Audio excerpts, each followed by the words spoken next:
Friday, the 19th, in the late afternoon, and I will not tell you where it is, but you can gather all that information. I will not tell you where it is, but I want to say something wrong. So I have it this time.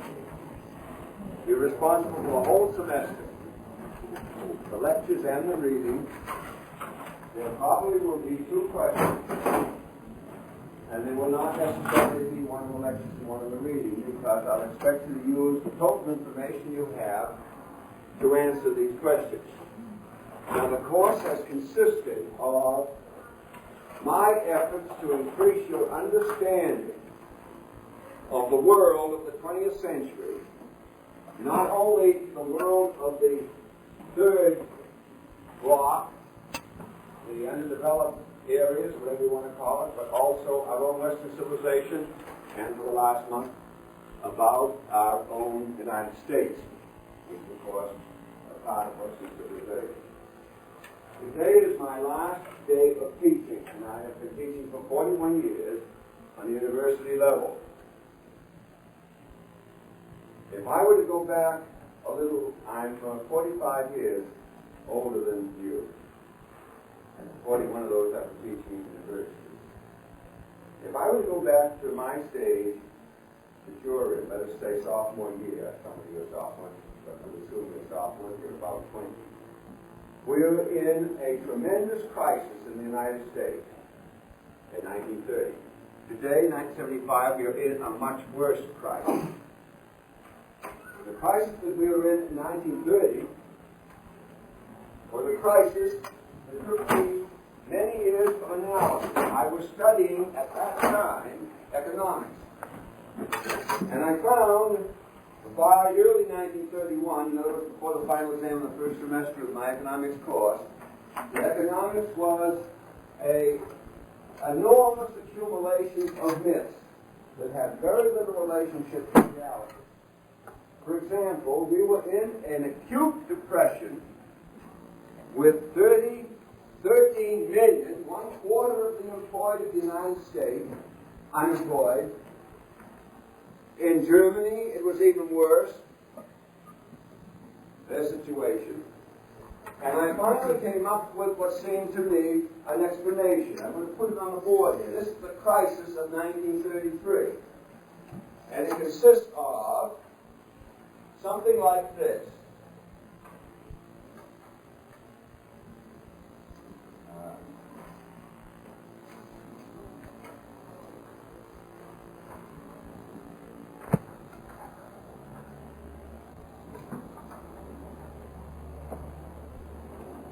That is, if there is demand, this creates confidence.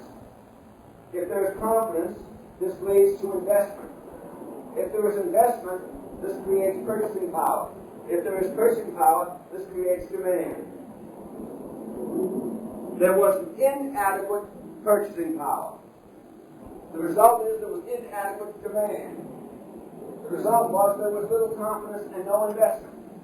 The result was that our economy was filled with goods that could not be sold. The key reason for this, of course, was there was an unequal distribution of the national income, so that a small group of people were getting a very large part. About 2% of the population were getting at least 1/4 of the national income. And about 60% of the population were getting less than 1/4, I think it was 22%, of the national income. The result was that consumers' goods could not be sold because people didn't have consumers' goods, didn't have the purchasing power to buy the things that they needed, and they were hungry. And as a result, we had enormous accumulations of wheat and cotton and unsold automobiles, unsold everything. And we had idle men, idle factories, and idle money, and we couldn't bring those together. The only way to bring them together in the system was to build more factories. But nobody's going to build more factories where you cannot sell what the existing factories have available. Their warehouses are loaded. So why build more factories to produce more goods? The reason is that already the American economy was a cancer economy. And a cancer economy is a system which has intrinsic built into it unrestrained growth, and you cannot stop it, even though it kills what it is in. So your body, when it's killed by cancer, if it is, will be killed because parts of your body cells are growing and growing and growing and growing, and they are not going to stop growing. Now this was this system. There was a tremendous controversy. The controversy was over between those who said the only way to start this thing going is to increase confidence. Those we called Republicans or conservatives. And during the campaign of 1932, Franklin Roosevelt was one of these. He said we must balance the budget, reduce spending, restore confidence, and so forth. Now, I'll go very briefly, although you've read it in the book and you should understand it.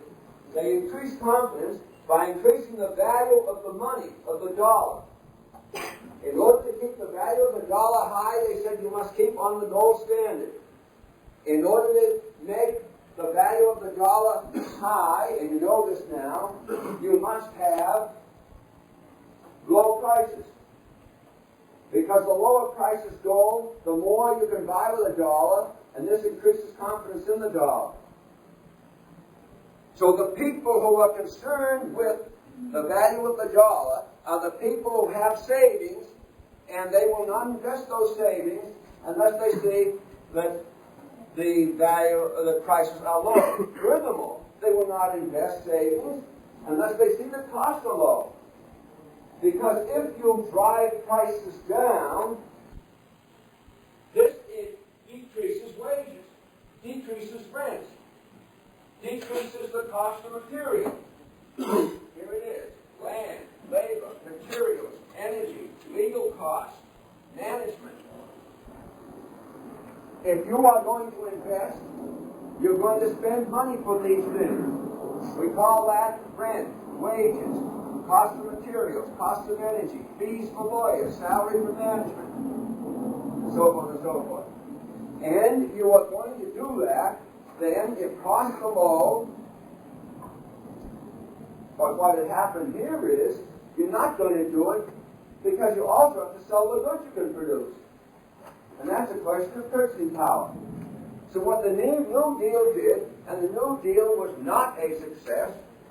It did not reform the system.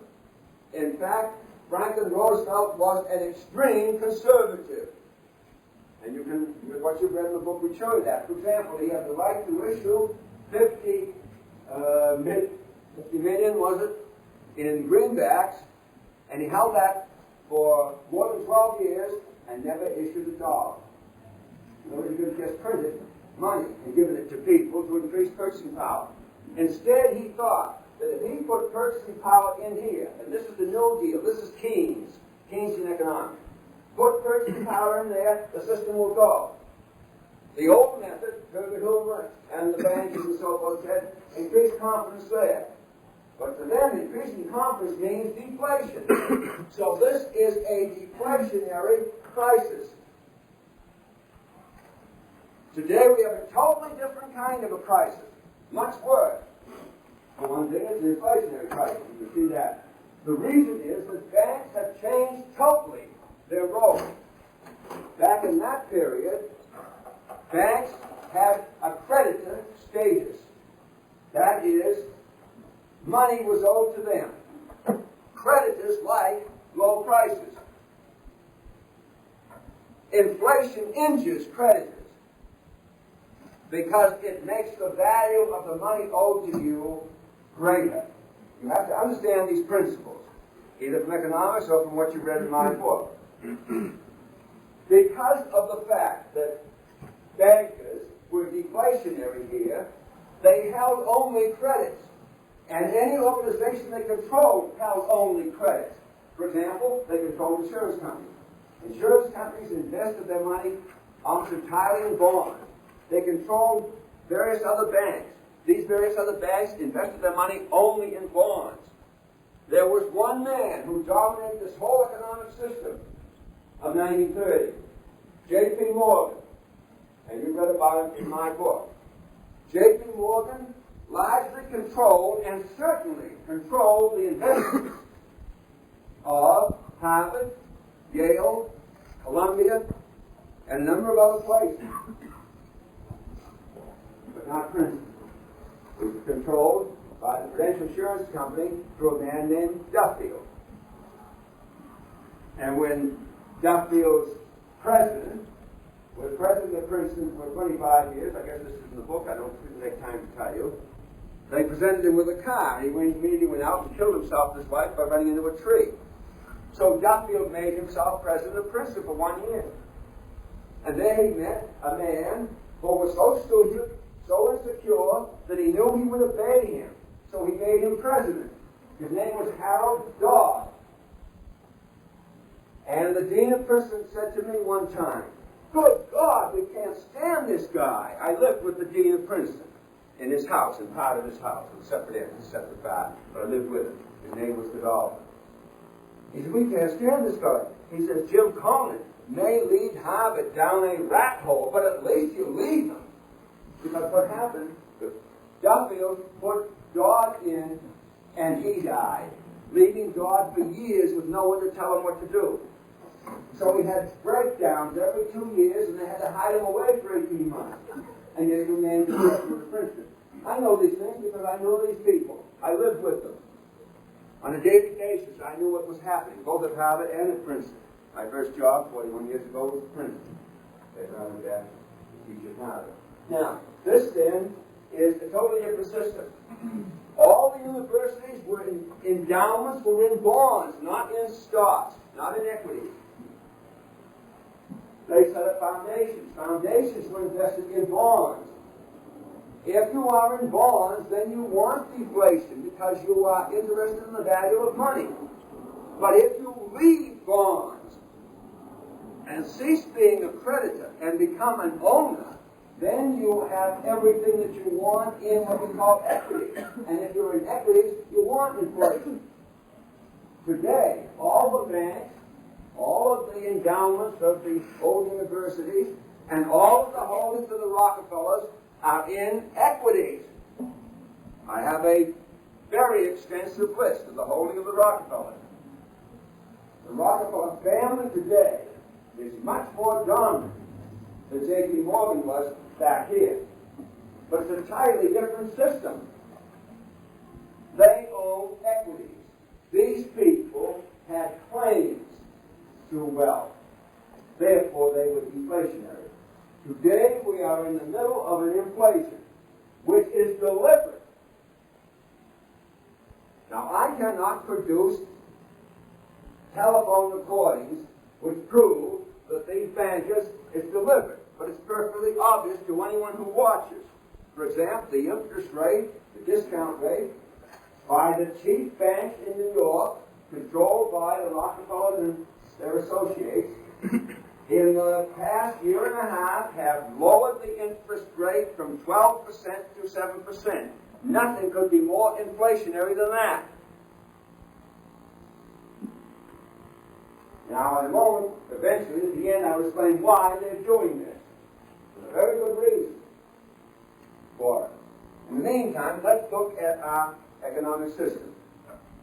If we look at a single enterprise, microeconomics, you're expanding this. Let me start with a broad definition. Capitalism. Capitalism is an economic system motivated by the pursuit of profit within a price structure. And it's been around for a long time. It's been around since about 1200. You are seeking profits. What are profits? Profits are selling for more than you spend. All right, here's the cost of production. Here is the selling price you wish. This is profits. This is what you're after. Furthermore, in the capitalist system, you are supposed to maximize profits. This is what I call insatiable greed. It's all a matter of vocabulary. Maximizing profits and insatiable greed are exactly the same thing. It means you are never satisfied with your profits, whatever they are. But there's something very strange about this. If each factory is given into the market, and you know what the market is like, the market is a place where people come with money, people come with goods, and they try to exchange them. And if you increase the supply of goods, it is deflationary. Increase the supply of money, it's inflationary, and so forth. You know all about this. And what happens is suppliers of goods compete with each other to lower prices. Suppliers of money compete with each other to raise prices. And suppliers of goods and suppliers of money higgle together to arrive at a price. And it will be successful if they arrive at a price which clears the market of all goods that came into it and of all money that came into it. So all the money in the market is exchanged for all the goods being offered in the market. I'm simply giving you the most obvious things that you must know. All right. Any single enterprise, General Motors, anyone wants, has put into the market only this. But it is trying to sell at this price. Selling price is greater than cost of production, right? Suppose there are N enterprises.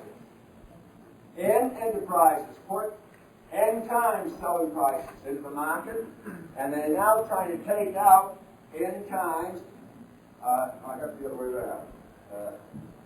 Yes, blue collar is the same thing. They put into the market this much, and they're trying to take this much out. Thus, each enterprise and the total of the whole economic activity is trying to take out of the market more than is put in. Utterly impossible. How can you take out more than was put in? The answer is simple. I have given you here only a moment of time. The moment of time falsifies anything. These are flows. All right, now make this a whole economic system. A flow of rents, a flow of wages, a flow of all of these, and a flow of profits. And since the profits are now flowing through the market too, you will have enough money, won't you, presumably, to buy the goods. Because since the profits are flowing in and making purchasing power, this then is the total of purchasing power. But it is also the income of the system. So the total income of the system is the total selling price of all goods and services being produced, which is also presumably the total purchasing power available. So it should work. However, as I showed you before, it will not work because that total income is inequitably distributed, and much more so today than in 1933. Much more so. In other words, I don't have the exact figures now, but the poorest 5% today control much larger incomes, much larger than they did in 1930. The incomes of a single family of Rockefellers today is so fantastic that they themselves could never tell you how much it is. Just as they would find considerable difficulty telling you exactly what they control and what they don't control. But I can assure you that all the figures given by Nelson Rockefeller under oath in his confirmation hearings were false. And he admitted that because he changed them 3 times. He signed setting them up. One case he jumped up, I think, 100 million. The thing is, he has no income. He could say my income is 0. It's all family. So, in fact, that system broke down because they divided up. For instance, DuPonts divided up among the individual members of the family, and the result is the DuPonts were of little importance today. Relatively speaking, they can control Delaware, and they were very significant. They were very significant at political power in Florida because of Alfred P. DuPont's estate, which is being manipulated by a man who must be 90 now. Alfred P. DuPont died, my guess would be 25 years ago. His estate is still the biggest thing in Florida. But in any case, it has nothing to do with the Christiana DuPont up in Delaware. So everybody's on their own. But in the course of the Rockefeller system, there's 5 major corporations and they're run by one man. And not, his name is not Rockefeller. He gave testimony at the confirmation hearing, and he gave answers to all questions. He's the man who runs pretty much the whole system. But in any case, it's a totally different kind of system. Now, notice what we have is the flows of adequate if they're all spent. Something I'm not all spent. Because very rich people cannot possibly spend all their income. And even poor people like me do not spend all of our income. We save. And we may put it in the bank, we may put it into anything, but notice, we put it into medical insurance, life insurance, we put it into retirement pensions, and so on and so on and so forth. All of this is spending. Furthermore, all of such spending by middle-class people, including your parents and me, is middle class, and it makes the middle classes the only significant credited group in our society today. People who have claims on money for retirement, insurance, of all kinds, and money. The Rockefellers don't have anything. They own property, and their income's from property. All right, notice. This then is the amount of purchasing power. It is the same as the amount of selling prices, so that what should... I'm leaving out a lot of things. Now, there is a considerable amount taken in the form of taxes by the government, and there is a considerable amount saved. These two things make the purchasing power inadequate. Now, what I should have done here, to do this, just almost fast, is... All right, you have the government here, and you have corporations here. The chief saving in the United States today is by corporations, because they have the chief income. Most of the income in the United States does not go to living people. It goes to corporations. And they then invest it, or do anything they want with it. You saw that $100 million a year was being spent illegally by the Library of Congress study issued 2 weeks ago by 24 corporations. All right, that is part of their savings. So bribes, expenditures of all kinds, political contribution, everything is, now that goes, is savings. It may go into savings banks, that's SB.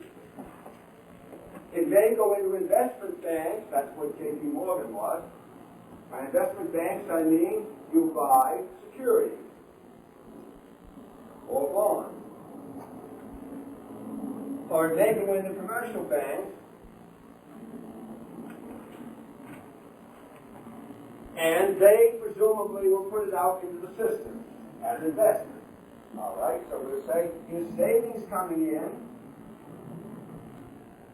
and his investment going out. But there is a word.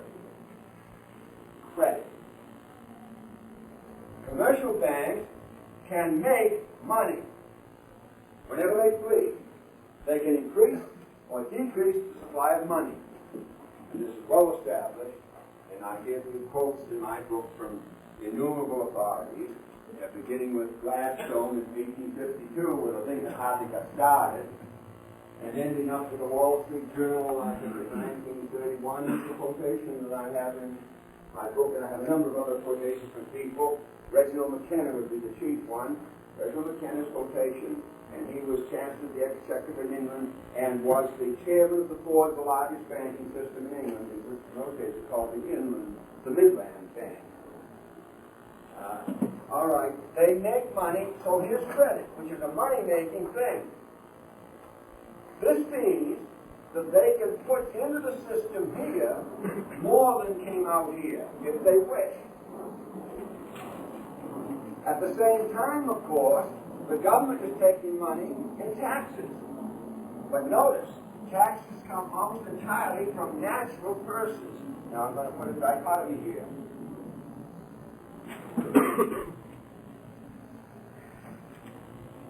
And then there are what are called in Latin and in the old law persona ficta, and I will put it down that way. Fictitious person, a corporation. If you look at the taxes paid by large corporations, they're infinitesimal. I pay between a quarter and a third of my income in taxes. And if I include local taxes, then it's a third of my income, so 33%. Very few corporations, and none of the big ones, pay more than 5%. And they do that, make that appear by very tricky bookkeeping. If it were a solid analysis of what they were paying, it would be less than 5%. So what goes up in taxes here is largely from natural persons, not from corporations. And the government may spend those taxes. In fact, it does. Well, this comes out as government spending. Thus, the amount of purchasing power in the community is what's in here. And what is in here, I don't know why I'm looking at now, what is in here as purchasing power, back in 1933 was totally inadequate to buy the goods that are pouring out into the market. Because you see that in addition to, this is money, I'm talking about here, but these factories, or the economic system, is also pouring out goods and services. And those goods and services will be used up only if there is adequate purchasing power. Here we put it in, goods and services, and that goods and services include the services of professors of history, or administrators, or many others, all kinds, military service, anything you want. Now this is saying for it. Now what is it that determines the amount of the purchasing power? It is determined by government spending or whatever's flowing out of here. And what's flowing out of here is largely a result of the credit policies of banks. When banks shifted over from being determined to keep prices low, determined to stay on the gold standard in order to keep prices low, and determined to invest everything they had in claims, in money claims, to make them credited in a monetary way. When they abandoned that and went into concern with equity, real estate, owning property, Gulf Oil, bought the Holiday Inn. Gulf Oil bought the Ringling Brothers Circus, so forth and so forth. This is called increasing the output of fossil fuel. Hear anyone laugh? All right, now, when they made that change, they became inflationary. And the proof that they became inflationary is that they expanded credit to the maximum they possibly could. And they persuaded every individual and every corporation, including Georgetown University and every university in the country, to go into debt way over their heads. For example, 15 years ago to approximately 8 years ago, every couple of months I received in the mail a credit card from some credit thing. My son received so many that he couldn't carry them all.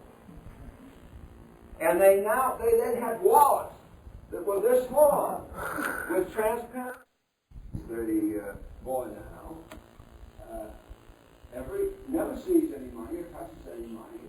When he gets paid at the end of the month, he sits down and he writes out checks for all these bills that came in. He can credit cards for everything on God's earth and every bank that you can think of, and all these things. Notice on the front of stores now, we accept Central Charge and American Bank of America, American, all of these.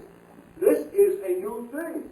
In 1930, banks did not finance consumption.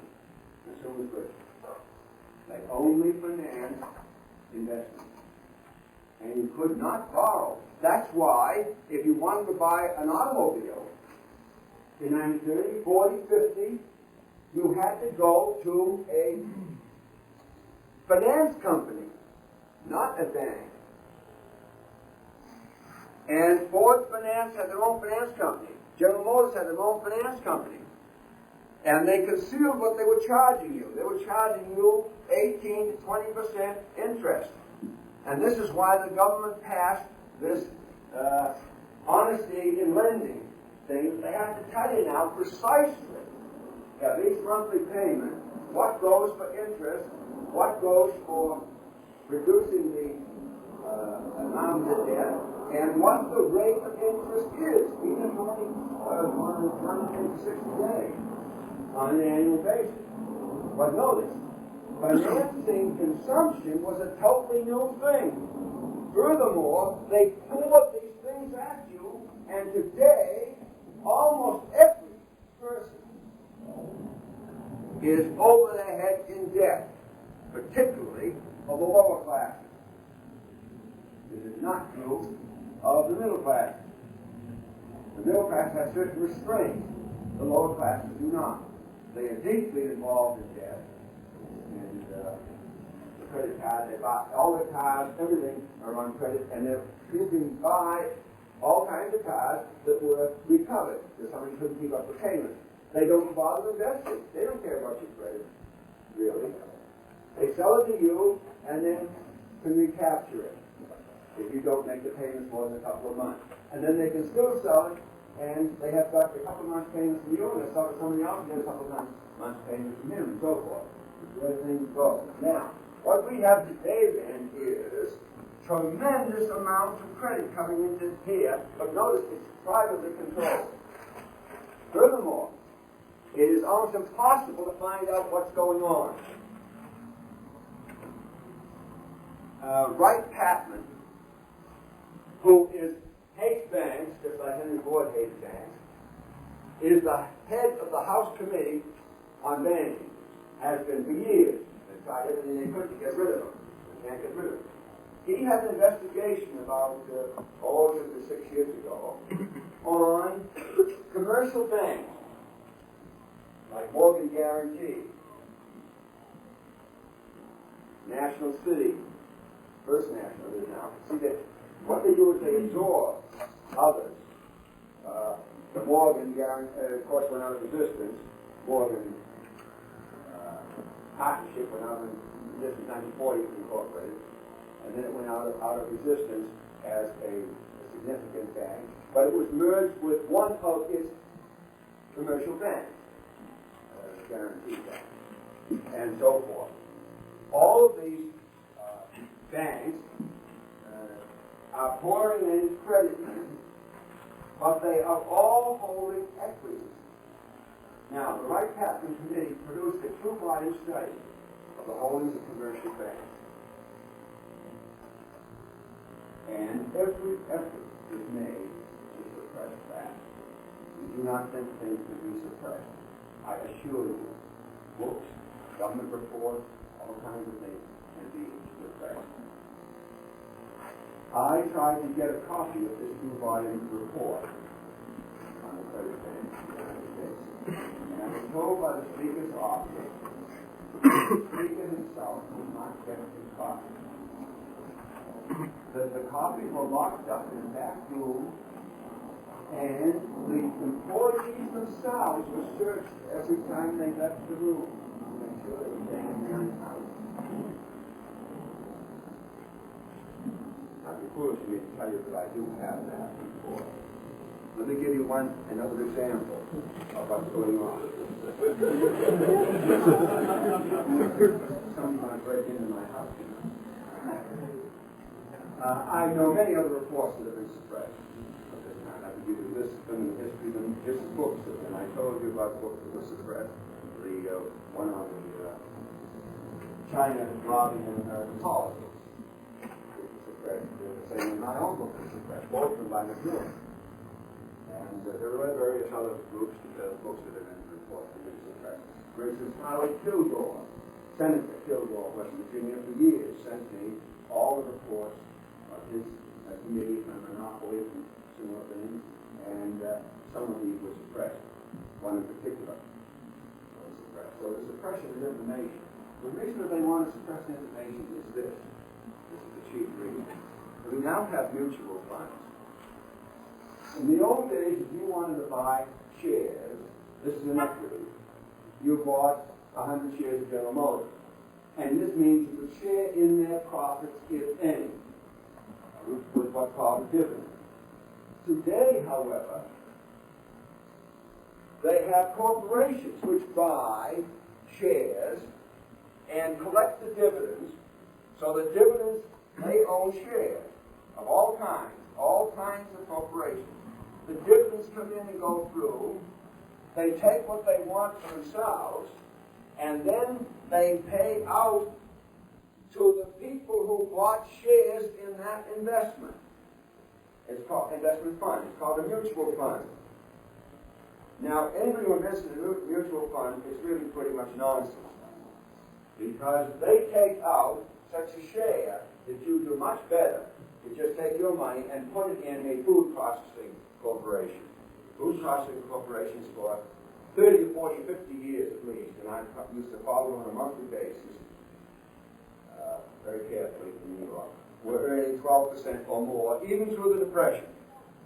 And if the conditions improved slightly, they were making 18%. So if you want to put money in something like this, it was much better. What I'm concerned with, however, is not the fact that middle-class people bought mutual funds and get part of the return from the shares that the corporation bought using the money they paid to see. What I'm concerned with is who votes those shares for board of directors. Because that is what you gave up, not what it means. People would do any good, because it was impossible to knock out a board of directors, no matter what they're doing. But these credit banks vote the shares. This means that if you are a very, very big shot banker, you do not control just the corporations that you have investments in. You control those corporations that you can vote the shares that are being held by the trustee. Now, who is the trustee? The trustee is the trust company that was given control of the shares by this corporation as a guarantee that payments would be made. And these are the biggest 4 or 5 commercial banks in the country, including Morgan Guarantee, First National City, Chase Manhattan, and the 3 of them. couple of others. So they can control every significant corporation in the United States. A small group of people.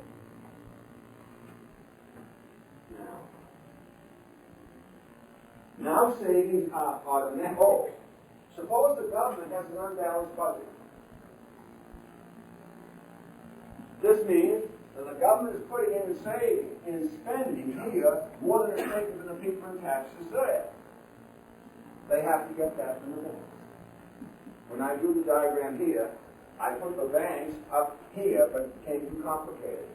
In other words, if the government needs money, it has to come down to these bankers and borrow it from the banks. This is the way we sold the war bonds in World War II. We had 7 big war bond drives in World War II. I never bought one because they were a lie. And they had Bob Hope and everybody that you ever heard of. In those days, they really had some people.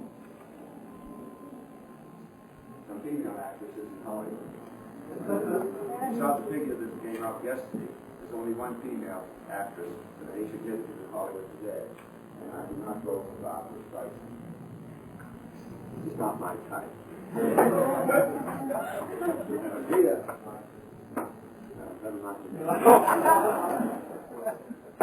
Anyway, now they sold these bonds to the public.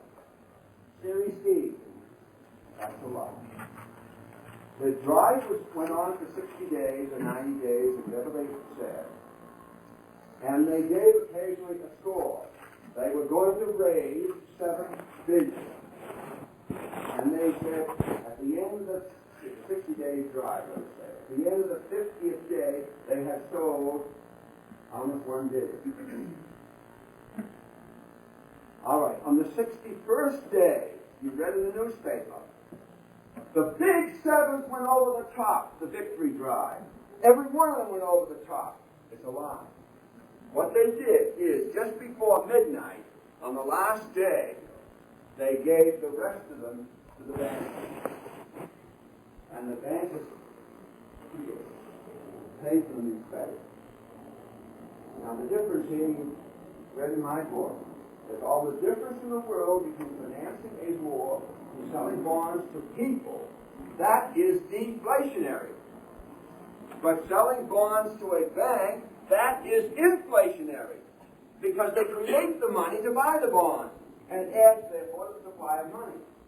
But if you, as a person, went and bought from the Treasury a Series E bond, then you give them your money, and you're taking money out of the system. Now, even when they spend it, they only can put back the money that you gave them.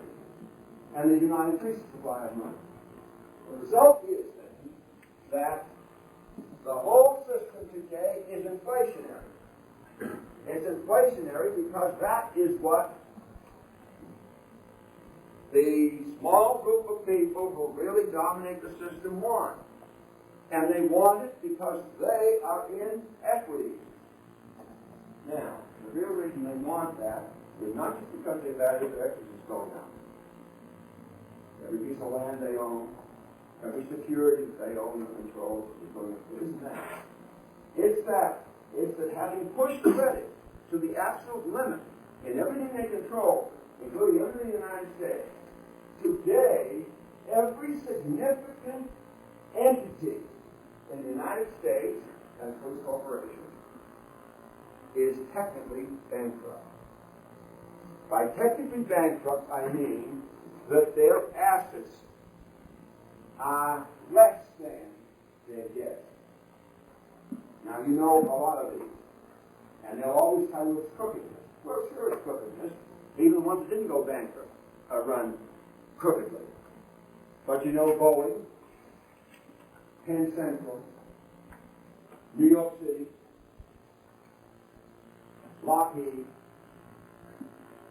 Pan American, says that, in England, Rolls-Royce, Chrysler of England, which is now going out of England. All these are bankrupt. They're all bankrupt because they borrowed more money than they can possibly ever pay.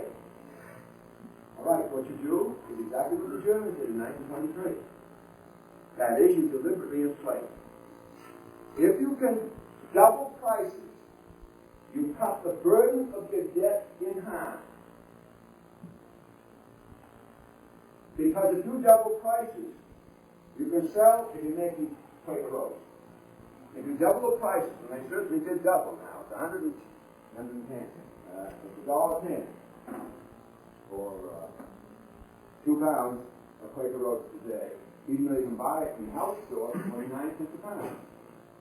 But they got a nice tax to see it over. And they're going up from 59 cents to $1.10 in a little over a year. They doubled it. So this means if they sell the same amount of oats, they take in twice as much money, and it means that the burden of their debt has been cut in half. Now notice what happened in Germany. By the end of 1923 in Germany, the inflation had gone to the point that money was worthless. Worthless. And all debt had been wiped away. No one would even take the trouble to collect a debt. To be specific, in 1903, a German takes out a 20-year endowment insurance policy. He pays so much a year, and at the end of 20 years, he can collect 100,000 marks. In 1923, when that 20-year endowment policy becomes mature, and he can collect 100,000 marks, he will not collect it. He will not write a letter saying, send me the check, because a postage stamp costs 4 billion marks. And nobody's going to spend 4 billion marks to mail a letter saying, send me a check for 100,000. It was all wiped away. Now, what the Dawes Plan tried to do, of course, was reestablish such a debt on German industry, the German railroad system, in order to use this new debt income to pay reparations payments.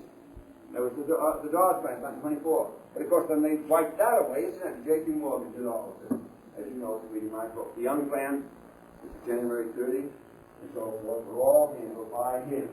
Dawes was one of his students from Ohio, as I said, in the United States and so forth. He was a banker from Ohio. And Owen D. Young, the Young Plan, was the head of the Schenectady General Electric, which was entirely a Morgan firm. He was commissioner for you. All right. Insatiable greed, well, let me say this, can be satisfied only by total control of economic life through corporations, reducing all individuals to a subsistence level. In other words, these must all be reduced to get the level of subsistence, and all wealth is owned by this. Now, for thousands of years, the rich people exploited the poor. Today, there's no point in exploiting the poor anymore. They're down to the subsistence level. They haven't got enough to take it away. And they're getting very unruly. Notice, New York has gone bankrupt, but nobody's suggesting they cut welfare payments. They don't dare. So they're going to cut all government services, garbage, police, fire, everything. Because they don't care what happens to the middle class. They have got themselves killed in New York, pardon do that. Now, you must get the money now from the middle classes. The middle classes are the creditor class. And you take away from them the value of their credits. I have insurance policy. I suppose they give $100,000. I don't know what it is. I never even paid attention. I just know that for years they've taken out of my